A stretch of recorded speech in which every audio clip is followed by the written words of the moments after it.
ఇకపోతే ఆంధ్రప్రదేశ్ వ్యవహారానికి వస్తే ఇక్కడ చూడండి, మహానుభావుడు మాజీ మంత్రి అంబటి రాంబాబు గారు హైడ్రామా ప్రకటిస్తున్నారు. ఎక్కడికక్కడ ఊరికే ఆర్గ్యూ చేసి, అంటే నెయ్యి కాన్సెప్ట్ ఏదైతే ఉందో క్షమించరాని అపరాధ నేరం, దాన్ని డైవర్ట్ చేయడానికి ముఖ్యమంత్రికి నోటుకొచ్చినట్టు తిట్టడం, ముఖ్యమంత్రి తల్లిదండ్రులను తిట్టడం, ముఖ్యమంత్రి లకారాలతో దూషించడం. మరి కడుపుకి ఏం తింటారో మనకు తెలియదు.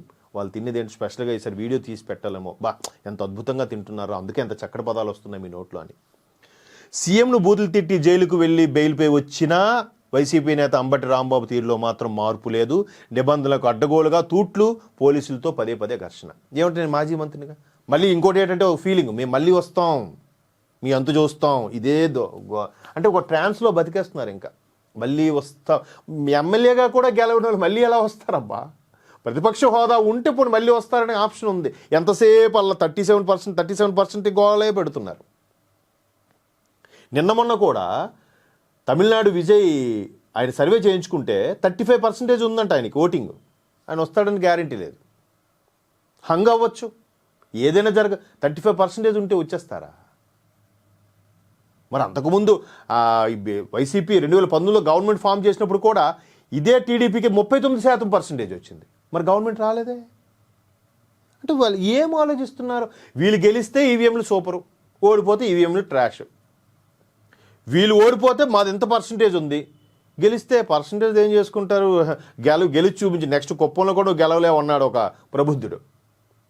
సో అట్లాగా టాపిక్ని ఇంటర్నెట్గా డైవర్ట్ చేసి, అంటే రాత్రి ఎస్ఐ/సిఐ స్థాయిలో నోటుకొచ్చినట్టు మాట్లాడి, రాజమండ్రి టు గుంటూరు మార్గమంతా రాంబాబు ఓవర్ యాక్షన్, పోలీసులతో ఘర్షణ. అంటే ఏదో ఒకటి హడావిడి చేయాలి, వార్తల్లో నిలబడాలి. ఎందుకంటే ఒక కనీసం ఎమ్మెల్యే కూడా కాలేదు కాబట్టి, వార్డు మెంబర్ కూడా కాలేదు కాబట్టి వార్తల్లో నిలబడాలి.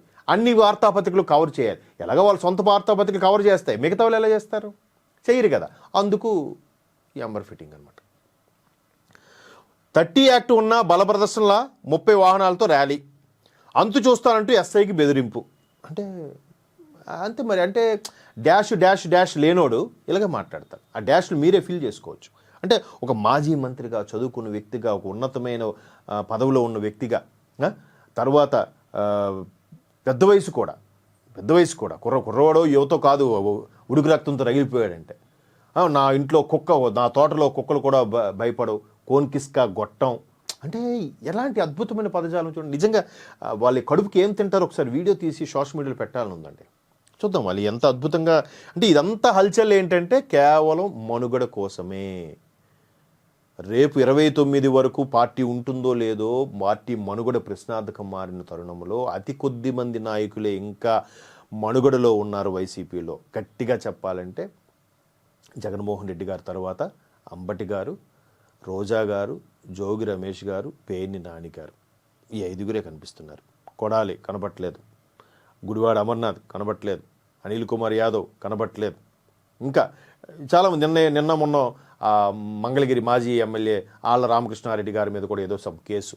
ఇలాగ అందరూ ఎక్కడికక్కడ సర్దేసుకుంటున్నారు. వీళ్ళ 5గురే.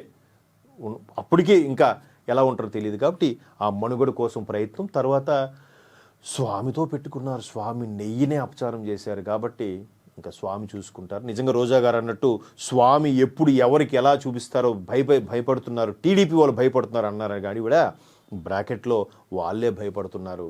అది స్వామితో పెట్టుకుంటే బిన్ లాడెన్ లాంటి వాడికే తెల్లారిపోయింది, ఇంకా మిగతా వాళ్ళ గురించి మనం చెప్పక్కర్లేదు. సో ఇది ఈ విధంగా మొత్తం మీద ఆంధ్రప్రదేశ్లో జరుగుతున్న వార్త.